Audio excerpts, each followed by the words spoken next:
Guys ಸ್ಟಾರ್ಟಿಂಗಲ್ಲಿ payment proof ನೋಡ್ಕೊಳ್ಳಿ. ನನಗೆ 50 ರುಪೀಸ್ ಜಸ್ಟ್ 2 ಮಿನಿಟ್ಸಲ್ಲಿ ರಿಸೀವ್ ಅನ್ನೋದಾಗೈತೆ. ನಿಮಗೂ ಬೇಕಂದರೆ ವಿಡಿಯೋ ಎಂಡ್ವರೆಗೂ ನೋಡಿ. ಹಾಯ್ ಗೈಸ್, ನಾನು Vikram from money looting Kannada. Guys ನಿಮಗೆ ಆವಾಗಲೇ ಪೇಮೆಂಟ್ ಪ್ರೂಫ್ ಸ್ಟಾರ್ಟಿಂಗಲ್ಲೇ ತೋರಿಸಿದ್ದೀನಿ. ಅದು ಯಾವ ರೀತಿ ಬಂತು ಎಲ್ಲ ನಾನು ವೀಡಿಯೋದಲ್ಲಿ ಎಕ್ಸ್ಪ್ಲೈನ್ ಮಾಡ್ತೀನಿ. ಸೊ ಟುಡೇ ವೀಡಿಯೋದಲ್ಲಿ ಬಂದುಬಿಟ್ಟು ಅಂದರೆ ಟುಡೇ ಅರ್ನಿಂಗ್ ಅಪ್ಲಿಕೇಶನಲ್ಲಿ ನೀವು ಜಸ್ಟ್ ಏನಿಲ್ಲ 5 ರೆಫರ್ ಮಾಡಿದ್ರೆ ನಿಮಗೆ 50 ರುಪೀಸ್ ಬರುತ್ತೆ, ಅಂದರೆ 60 ರುಪೀಸ್ ಬರುತ್ತೆ. 10 ರುಪೀಸ್ ಕಟ್ಟಾಗಿ ನಿಮಗೆ ನೀವು ಯಾವ ಯು ಪಿ ಐ ಡಿ ಹಾಕಿರ್ತೀರೋ ಅದಕ್ಕೆ 50 ರೂಪಾಯಿ 1 ಸೆಕೆಂಡಲ್ಲೇ ಟ್ರಾನ್ಸ್ಫರ್ ಅನ್ನೋದಾಗುತ್ತೆ. ಸೊ ವೀಡಿಯೋ ಎಂಡ್ವರೆಗೂ ನೋಡಿ. ನೀವೇನಾದರೂ ನಮ್ಮ ಚಾನಲ್ ಸಬ್ಸ್ಕ್ರೈಬ್ ಮಾಡಿಲ್ಲ ಅಂದರೆ ಸಬ್ಸ್ಕ್ರೈಬ್ ಮಾಡಿಕೊಂಡು, ವೀಡಿಯೋ ಇಷ್ಟ ಆದರೆ ಒಂದೇ ಒಂದು ಲೈಕ್ ಮಾಡಿಕೊಂಡು ನಮ್ಮ ಟೆಲಿಗ್ರಾಮ್ ಚಾನಲ್ ಜಾಯ್ನ್ ಮಾಡಿಲ್ಲ ಅಂದರೆ ಜಾಯ್ನ್ ಮಾಡ್ಕೊಳ್ಳಿ. ಟುಡೇ ಲಾಸ್ಟಲ್ಲಿ ಅನ್ಲಿಮಿಟೆಡ್ ಟ್ರಿಕ್ ಕೂಡ ಹೇಳ್ಕೊಡ್ತೀನಿ. ಸೊ ವೀಡಿಯೋ ಎಂಡ್ವರೆಗೂ ನೋಡಿ. ನಡೀರಿ ಗೈಸ್, ವೀಡಿಯೋನ ಶುರು ಮಾಡೋಣ. ಗೈಸ್ ಡಿಸ್ಕ್ರಿಪ್ಷನಲ್ಲಿ ಅಪ್ಲಿಕೇಶನ್ ಲಿಂಕ್ ಕೊಟ್ಟಿರ್ತೀನಿ. ಅಪ್ಲಿಕೇಶನ್ ನೇಮ್ ಬಂದುಬಿಟ್ಟು Under25. ಪ್ಲೇಸ್ಟೋರಿಂದ ಡೌನ್ಲೋಡ್ ಮಾಡಿಕೊಂಡು ನಿಮಗೆ ಈ ಥರ ಇಂಟರ್ಫೇಷನ್ ಸಿಗುತ್ತೆ. ಜಸ್ಟ್ ಓಪನ್ ಮಾಡಿ ನೆಕ್ಸ್ಟ್ 3 ಟೈಮ್ ಕ್ಲಿಕ್ ಮಾಡಿ ಸಕ್ಸಸ್ಫುಲ್ಲಾಗಿ ನಿಮಗೆ ಈ ಥರ ಇಂಟರ್ಫೇಷನ್ ಸಿಗುತ್ತೆ. ಇಲ್ಲಿ ಸೈನ್ ಅಪ್ ಮಾಡಬೇಕು, ಮೊಬೈಲ್ ನಂಬರ್ ಹಾಕಿ ಕೆಳಗಡೆ ಒಂದು ಟಿಕ್ ಮಾರ್ಕ್ ಹಾಕಿ ಕಂಟಿನ್ಯೂ ಮೇಲೆ ಕ್ಲಿಕ್ ಮಾಡಬೇಕು. ಕಂಟಿನ್ಯೂ ಮೇಲೆ ಕ್ಲಿಕ್ ಮಾಡ್ತಾ ನಿಮಗೆ ಒಂದು ಕ್ಯಾಪ್ಚಾ ಅನ್ನೋದು ಟೈಪ್ ಮಾಡಿರಿ ಅಂತ ಬರುತ್ತೆ. ಈ ಕ್ಯಾಪ್ಚಾ ಟೈಪ್ ಮಾಡಿದ್ರೆ ನಿಮಗೆ OTP ಅನ್ನೋದು ಸೆಂಡ್ ಆಗುತ್ತೆ. ಯಾವ ಮೊಬೈಲ್ ನಂಬರ್ ಹಾಕಿದಿರೋ ಅದಕ್ಕೆ OTP ಹಾಕಿ ಸಬ್ಮಿಟ್ ಮಾಡ್ತಾನೆ ಸಕ್ಸಸ್ಫುಲ್ಲಾಗಿ ಸೈನ್ ಅಪ್ ಅನ್ನೋದು ಕಂಪ್ಲೀಟ್ ಆಗುತ್ತೆ. ಕ್ಯಾಪ್ಚಾ ಹಾಕದೆ ಕಂಟಿನ್ಯೂ ಮೇಲೆ ಕ್ಲಿಕ್ ಮಾಡಿದೆ ಇಲ್ಲಿ ಒಂದು 5 to 10 ಸೆಕೆಂಡ್ ತಗೋಬಹುದು. ಸೊ ನಿಮ್ಮ ನೆಟ್ವರ್ಕ್ ಇಶ್ಯೂ ನೋಡ್ಕೋದು. ಸಕ್ಸಸ್ಫುಲ್ಲಾಗಿ ನನಗೆ OTP ಆದ ತಕ್ಷಣ ಈ ಥರ ಇಂಟರ್ಫೇಸ್ ಸಿಗುತ್ತೆ. ಇಲ್ಲಿ ನಿಮ್ಮದು first name, last name, user name, ಅದಾದಮೇಲೆ date of birth, email ID, user name ಮತ್ತು ರೆಫರ್ ಕೋಡ್ ನಂದು ಡಿಸ್ಕ್ರಿಪ್ಷನ್ ಕೊಟ್ಟಿರೋದು ಹಾಕ್ಕೋಬೇಕು. ನೀವು ನಾನು ರೆಫರ್ ಕೋಡ್ ಹಾಕಿದ್ರೆ ನನಗೂ ಸ್ವಲ್ಪ ಪ್ರಾಫಿಟ್ ಅನ್ನೋದಾಗುತ್ತೆ 10 ರುಪೀಸು. ಸೊ ರೆಫರ್ ಕೋಡ್ ನಂದು ಹಾಕಿರಿ. ಅದಾದ ತಕ್ಷಣ ನಿಮಗೆ ಈ ಥರ ಇಂಟರ್ಫೇಷನ್ ಸಿಗುತ್ತೆ. ಎಲ್ಲ ಫಿಲ್ ಮಾಡಿ ನೆಕ್ಸ್ಟ್ ಐತಲ್ವ ಕೆಳಗಡೆ ನೆಕ್ಸ್ಟ್ ಮೇಲೆ ಕ್ಲಿಕ್ ಮಾಡಬೇಕು. ನೀವು ಒಂದು ಅಕೌಂಟಿಂದ ಜಸ್ಟ್ 5 ರೆಫರ್ ಮಾಡ್ಬೋದು ಅಷ್ಟೇ ಮ್ಯಾಕ್ಸಿಮಮ್ಮು. ಸೊ ನೀವು ನಿಮ್ಮದು ರೆಫರ್ ಕೋಡ್ ಡಿಸ್ಕ್ರಿಪ್ಷನಲ್ಲಿ ಕೂಡ ಹಾಕ್ಕೋಬೋದು, ಅಂದರೆ ಕಮೆಂಟ್ ಸೆಕ್ಷನಲ್ಲಿ ಕಮೆಂಟ್ ಮಾಡ್ಕೋಬೋದು. ಮತ್ತು ಯಾವುದಾದ್ರೂ ಒಂದು ಲೋಗೋ ಸೆಲೆಕ್ಟ್ ಮಾಡಿ ಸಬ್ಮಿಟ್ ಮೇಲೆ ಕ್ಲಿಕ್ ಮಾಡಿರಿ. ಇಲ್ಲೇನಪ್ಪ ಮಾಡಬೇಕಂದ್ರೆ ಪ್ರೊಫೈಲ್ ಅಂತ ಒಂದು 1 2 3 4 5th ಆಪ್ಷನ್ ಪ್ರೊಫೈಲ್ ಅಂತ ಒಂದು ಶೋ ಆಗ್ತೈತೆ, ಒಂದು ಬ್ಯಾನರ್ ಥರ. ಸೊ ನೀವು ಯಾವ ಕಲರ್ ಅವಾಗ ಚೂಸ್ ಮಾಡಿದ್ರಲ್ವಾ ಅವತಾರು, ಅದು ಅದ್ರ ಮೇಲೆ ಕ್ಲಿಕ್ ಮಾಡಬೇಕು. ಅದ್ರ ಮೇಲೆ ಕ್ಲಿಕ್ ಮಾಡ್ತಾನೆ ನೋಡ್ಕೋದು. ಮೇಲೆ ಇನ್ವಿಟ್ 5 ಫ್ರೆಂಡ್ ಆ್ಯಂಡ್ ಅರ್ನ್ ₹50 ಅಂತ ಐತೆ. ನೀವೇನಾದರೂ 5 ಫ್ರೆಂಡ್ಗೆ ರೆಫರ್ ಮಾಡಿದ್ರೆ 50 ರೂಪಾಯಿ ಬರುತ್ತಂತೆ. ಸೊ ಅದ್ರ ಮೇಲೆ ಕ್ಲಿಕ್ ಮಾಡ್ತೀನಿ. ನೋಡ್ಕೋದು ನಾನು ರೆಫರ್ ಕೋಡ್ ಬಂತು. ಇಲ್ಲಿ ನನ್ನ ರೆಫರ್ ಕೋಡ್ ಏನಾದರೂ ನನ್ನ ಫ್ರೆಂಡ್ ಯೂಸ್ ಮಾಡಿದ್ರೆ ಜಸ್ಟ್ ರಿಜಿಸ್ಟರ್ ಮಾಡಿದ್ರೆ ಸಾಕು. ಯಾರಾದರೂ 5 ಜನ ಸಕ್ಸಸ್ಫುಲ್ಲಾಗಿ 50 ರುಪೀಸ್ ಅನ್ನೋದು ಇಲ್ಲಿ ರಿಸೀವ್ ಆಗುತ್ತೆ. ವಿತ್ ಅನ್ನೋದು ಮಾಡ್ಕೋಬೋದು. ಇವಾಗ ಏನಪ್ಪ ಮಾಡಬೇಕು ಅಂದರೆ ನಾನು ಆಲ್ರೆಡಿ 2 ರೆಫರ್ ಮಾಡಿದ್ದೀನಿ. ಇನ್ನು 3 ಮಾಡಿದ್ರೆ ನನಗೆ 50 ರುಪೀಸ್ ಅನ್ನೋದು ರಿಸೀವ್ ಆಗುತ್ತೆ. ಇವಾಗ ಏನಪ್ಪ ಮಾಡಬೇಕಂದ್ರೆ ನಂದು ರೆಫರ್ ಕೋಡ್ ನಾನು ಕಾಪಿ ಮಾಡಿಕೊಂಡು ಈ Under25 ಅಪ್ಲಿಕೇಶನ್ ಲಾಂಗ್ ಪ್ರೆಸ್ ಮಾಡಿ ಕ್ಲಿಯರ್ ಆಲ್ ಡಾಟಾ ಮಾಡಿಬಿಟ್ಟು ಫ್ಲೈಟ್ ಮೋಡ್ ಒಂದು 2 or 3 ಟೈಮ್ಸ್ ಆನ್ ಆಫ್ ಮಾಡಿಬಿಡ್ತೀನಿ. ಮಾಡಿ ಏನಪ್ಪ ಮಾಡ್ತೀನಿ ಅಂತ Under25 ಮತ್ತೆ ಓಪನ್ ಮಾಡ್ತೀನಿ. ನೆಕ್ಸ್ಟ್ ಕ್ಲಿಕ್ ಮಾಡ್ತೀನಿ.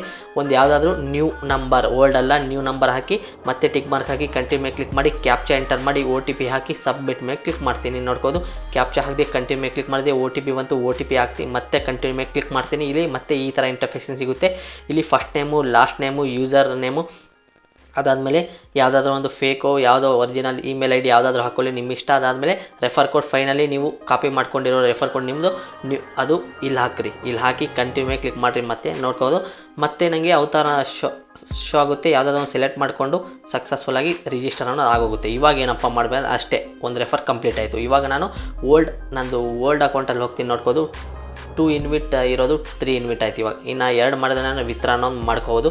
ನೋಡ್ಕೋದು ಅದೇ ಥರ ನಾನು ಮಾಡಿ 5 ರೆಫರ್ ಕೂಡ ಕಂಪ್ಲೀಟ್ ಅನ್ನೋದು ಮಾಡಿಕೊಂಡೆ. ನೋಡ್ಕೋದು ನನಗೆ ಸಕ್ಸಸ್ಫುಲ್ಲಾಗಿ 5 ಅಕೌಂಟ್ ಕೂಡ ಕಂಪ್ಲೀಟ್ ಮಾಡ್ಕೊಂಡಿದ್ದೀನಿ. ಇವಾಗ ಯಾವ ರೀತಿ ಅದನ್ನು ಕ್ಲೈಮ್ ಮಾಡ್ಕೋಬೇಕು ಅಂತ ನಾನು ಹೇಳ್ಕೊಡ್ತೀನಿ. ಮತ್ತೆ ಅದ್ರ ಮೇಲೆ ಕ್ಲಿಕ್ ಮಾಡ್ತೀನಿ. ಕಂಪ್ಲೀಟ್ KYC ಅಂತ ಬರುತ್ತೆ.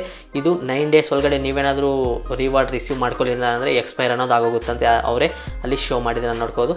ಕಂಪ್ಲೀಟ್ KYC ಮೇಲೆ ಕ್ಲಿಕ್ ಮಾಡ್ತೀನಿ. ಮತ್ತು ಆಧಾರ್ ಕಾರ್ಡ್, ಪಾನ್ ಕಾರ್ಡ್ ಇರಬೇಕು. ಸ್ಟಾರ್ಟ್ KYC ಮೇಲೆ ಕ್ಲಿಕ್ ಮಾಡ್ತೀನಿ. ಜಸ್ಟ್ 1 ಮಿನಿಟಲ್ಲೇ KYC ಕಂಪ್ಲೀಟ್ ಮಾಡ್ಬೋದು. ಎಂಟರ್ ಯುವರ್ ಆಧಾರ್ ID ಆಯ್ತಲ್ವ, ಅಲ್ಲಿ ಕೆಳಗಡೆ 3 ಟಿಕ್ ಮಾರ್ಕ್ ಹಾಕಿ ಅಲ್ಲಿ ಆಧಾರ್ ನಂಬರ್ ಹಾಕಿ ವೆರಿಫೈ ಆಧಾರ್ ಮೇಲೆ ಕ್ಲಿಕ್ ಮಾಡಬೇಕು. ವೆರಿಫೈ ಆಧಾರ್ ಮೇಲೆ ಕ್ಲಿಕ್ ಮಾಡಿ ನಿಮ್ಮದು ಅಲ್ಲಿ ಆಧಾರ್ ನಂಬರ್ ಹಾಕಿ 3 ಟಿಕ್ ಮಾರ್ಕ್ ಹಾಕಿ ವೆರಿಫೈ ಆಧಾರ್ ಮೇಲೆ ಕ್ಲಿಕ್ ಮಾಡ್ತೀನಿ. ನೀವು ಆಧಾರ್ ಲಿಂಕ್ ಆಗಿರೋ ನಂಬರ್ಗೆ OTP ಹೋಗುತ್ತೆ. ಯಾವುದೇ ಪ್ರಾಬ್ಲಮ್ ಆಗಲ್ಲ ಗೈಸ್. ಇಲ್ಲಿ OTP ಹಾಕಿ ವೆರಿಫೈ OTP ಮೇಲೆ ಕ್ಲಿಕ್ ಮಾಡಿ ವೆರಿಫೈ OTP ಅನ್ನೋದು ಆಗೋಗುತ್ತೆ. ಅದಾದಮೇಲೆ ಪಾನ್ ಕಾರ್ಡ್ ಕೇಳುತ್ತೆ. ಸೊ ಪಾನ್ ಕಾರ್ಡು ಇಲ್ಲಿ ನಿಮ್ಮ ಪಾನ್ ಕಾರ್ಡ್ ಹಾಕಿ ಮತ್ತೆ 2 ಟೈಮ್ಸ್ ಕ್ಲಿಕ್ ಮಾಡಿರಿ. ರೈಟ್ ಮಾರ್ಕ್ ಅಗ್ರಿ ಮೇಲೆ ಕ್ಲಿಕ್ ಮಾಡಿ 2 ಟೈಮ್ಸ್ ಕ್ಲಿಕ್ ಮಾಡಿರಿ. ವೆರಿಫೈ ಪಾನ್ ಅಂತ ಐತಲ್ವ ಅದ್ರ ಮೇಲೆ ಕ್ಲಿಕ್ ಮಾಡಬೇಕು. ಪಾನ್ ನಂಬರ್ ಹಾಕಿದ ತಕ್ಷಣ ಪಾನ್ ನಂಬರ್ ಹಾಕಿ ಇಲ್ಲಿ ಒಂದು 5 to 10 ಸೆಕೆಂಡ್ ಟೈಮ್ ಅನ್ನೋದು ತಗೊಳ್ಳುತ್ತೆ. ಅದಾದಮೇಲೆ ನಿಮಗೆ ಈ ಥರ ಇಂಟರ್ಫೇಸ್ ಇತ್ತು. ಈಸ್ ದಿಸ್ ಯು ಅಂದರೆ ಇದು ನೀವು ಎಸ್ ಇಟ್ಸ್ ಮೀ ಅಂತ ಕ್ಲಿಕ್ ಮಾಡಿರಿ. ಸಕ್ಸಸ್ಫುಲ್ಲಾಗಿ KYC ಕಂಪ್ಲೀಟ್ ಅನ್ನೋದಾಗೋಯ್ತು. ಇವಾಗ ಏನಪ್ಪ ಮಾಡಬೇಕಂದ್ರೆ ವಿತ್ಡ್ರಾ ಮಾಡಬೇಕಲ್ವಾ. ಸೊ 5th ಆಪ್ಷನ್ ಮತ್ತೆ ಪ್ರೊಫೈಲ್ ಮೇಲೆ ಕ್ಲಿಕ್ ಮಾಡಬೇಕು. ಪ್ರೊಫೈಲ್ ಮೇಲೆ ಕ್ಲಿಕ್ ಮಾಡಿದ್ರೆ ನಾನು ಇಲ್ಲಿ ನೋಡ್ಕೋದು ಕ್ಲೈಮ್ ರಿವಾರ್ಡ್ KYC ಕಂಪ್ಲೀಟ್ ಆದ ತಕ್ಷಣ ಕ್ಲೈಮ್ ರಿವಾರ್ಡ್ ಅನ್ನೋದು ಬರುತ್ತೆ. ಅದ್ರ ಮೇಲೆ ಕ್ಲಿಕ್ ಮಾಡ್ತೀನಿ, ನೋಡ್ಕೋದು 60 ರೂಪೀಸ್ ಐತೆ ನನ್ನ ಹತ್ರ ಅಮೌಂಟು. 10 ರೂಪೀಸ್ ಯಾವುದು TDS ಅಂತೆ, ಪ್ರೊಸೆಸ್ ಫೀ ಅಂತ ಎಲ್ಲ ಕಟ್ಟಾಗಿ 10 ರೂಪೀಸ್, 50 ರೂಪೀಸ್ ನಾನು ಯಾವ UPI ಹಾಕಿದ್ದೀನೋ ಆ UPI ರಿಸೀವ್ ಅನ್ನೋದಾಗುತ್ತೆ. UPI ಹಾಕಿ ಕ್ಲೈಮ್ ರಿವಾರ್ಡ್ ಆಯ್ತಲ್ಲ ಅದ್ರ ಮೇಲೆ ಕ್ಲಿಕ್ ಮಾಡ್ತೀನಿ, ಎಸ್ ಮೇಲೆ ಕ್ಲಿಕ್ ಮಾಡ್ತೀನಿ, ಡನ್ ಮೇಲೆ ಕ್ಲಿಕ್ ಮಾಡ್ತೀನಿ. ಟ್ರಾನ್ಸಾಕ್ಷನ್ ಇನಿಟಿಯೇಟೆಡ್ ಟ್ರಾನ್ಸಾಕ್ಷನ್ ID ಅಂತ ಬಂತು. ಸೊ ವಿತ್ಡ್ರಾನ ಸಕ್ಸಸ್ಫುಲ್ಲಾಗಿ ಕಂಪ್ಲೀಟ್ ಅನ್ನೋದಾಗುತ್ತೆ. ವಿತಿನ್ 5 ಮಿನಿಟ್ಸಲ್ಲಿ ಪೇಮೆಂಟ್ ಅನ್ನೋದು ರಿಸೀವ್ ಆಗುತ್ತೆ. ಡನ್ ಮೇಲೆ ಕ್ಲಿಕ್ ಮಾಡ್ತೀನಿ. ನಾನು ಯಾವ UPI ಹಾಕಿರ್ತೀನೋ ಅದಕ್ಕೆ ಪೇಮೆಂಟ್ ಅನ್ನೋದು ರಿಸೀವ್ ಆಯಿತು ನೋಡ್ಕೋದು. ನಾನು ಪೇಮೆಂಟ್ ರೂಪೀಸ್ ಸಕ್ಸಸ್ಫುಲ್ಲಾಗಿ 50 ರೂಪೀಸ್ ಅನ್ನೋದು ರಿಸೀವ್ ಆಗೈತೆ. ಇವಾಗ ನಾನು ಪೇಟಿಎಮ್ಮಲ್ಲಿ ಹೋಗಿ ಓಪನ್ ಮಾಡಿ ತೋರಿಸ್ತೀನಿ ನೋಡ್ಕೋಬೋದು. 50 ರೂಪೀಸ್ ಸಕ್ಸಸ್ಫುಲ್ಲಾಗಿ ನಾನು UPI ಹಾಕಿರೋ ಅದಕ್ಕೆ ನನಗೆ ಪೇಮೆಂಟ್ ಅನ್ನೋದು ರಿಸೀವ್ ಆಗೈತೆ. ನಿಮಗೇನಾದರೂ ಡೌಟ್ ಇದ್ದರೆ ಟೆಲಿಗ್ರಾಮ್ ಚಾನಲ್ 1 ಆ್ಯಂಡ್ ಕಮೆಂಟ್ ಸೆಕ್ಷನಲ್ಲಿ ಕಮೆಂಟ್ ಮಾಡಿ, ಅದಕ್ಕೆ ನಾನು ರಿಪ್ಲೈ ಕೊಡ್ತೀನಿ. ನೀವು just clear data application under 25 clear data 5 time ಮಾಡಿ, ಸೇಮ್ ಅದರಲ್ಲೇ ಕ್ಲಿಯರ್ ಡಾಟಾ ಮತ್ತೆ ಸೇಮ್ ನ್ಯೂ ನಂಬರಿಂದ ಸೆಟಪ್ ಮಾಡ್ಕೊಂಡು ಮತ್ತೆ ಕ್ಲಿಯರ್ ಡಾಟಾ ಮಾಡಿ, ಮತ್ತೆ ನ್ಯೂ ನಂಬರಿಂದ ಸೆಲೆಕ್ಟ್ ಮಾಡ್ಕೊಂಡು ಮತ್ತೆ ಕ್ಲಿಯರ್ ಡಾಟಾ, ಆ ಥರ ನೀವು 5 ಟೈಮ್ಸ್ ಕಂಪ್ಲೀಟ್ ಮಾಡಿಕೊಂಡು ರೆಫರ್ ಅನ್ನೋದು ಕಂಪ್ಲೀಟ್ ಮಾಡಿಕೊಂಡು ನಿಮ್ಗೆ ಯಾವುದೇ ಪ್ರಾಬ್ಲಮ್ ಇರಲ್ಲ. ಒಂದೇ ಡಿವಿಸಲ್ಲಿ ಕ್ಲಿಯರ್ ಡಾಟಾ ಮಾಡಿ ಅನ್ಲಿಮಿಟೆಡ್ ನೀವು ರೆಫರ್ ಅನ್ನೋದು ಕಂಪ್ಲೀಟ್ ಅನ್ನೋದು ಮಾಡ್ಕೋದು. ಸೊ ನೀವು ಒಂದು ಅಕೌಂಟಿಂದ ಜಸ್ಟ್ 5 ರೆಫರ್ ಮಾತ್ರ ಕಂಪ್ಲೀಟ್ ಮಾಡೋಕ್ಕಾಗುತ್ತೆ. ಅಂದರೆ 60 ರೂಪೀಸ್ ಬರುತ್ತೆ, 10 ರೂಪೀಸ್ ಕಟ್ಟಾಗಿ 50 ರೂಪೀಸ್ ನೀವು ಡೈರೆಕ್ಟಾಗಿ ವಿತ್ಡ್ರಾ ಅನ್ನೋದು ಮಾಡ್ಕೋಬೋದು. ಇದು ಗೈಸ್ ಇದನ್ನ ವಿಡಿಯೋ ಇಷ್ಟ ಆದರೆ ಒಂದೇ ಒಂದು ಲೈಕ್, ಸಬ್ಸ್ಕ್ರೈಬ್. ಮುಂದಿನ ವಿಡಿಯೋಲಿ ಸಿಗೋಣ. ಅಲ್ಲಿವರೆಗೂ tata bye bye, take care.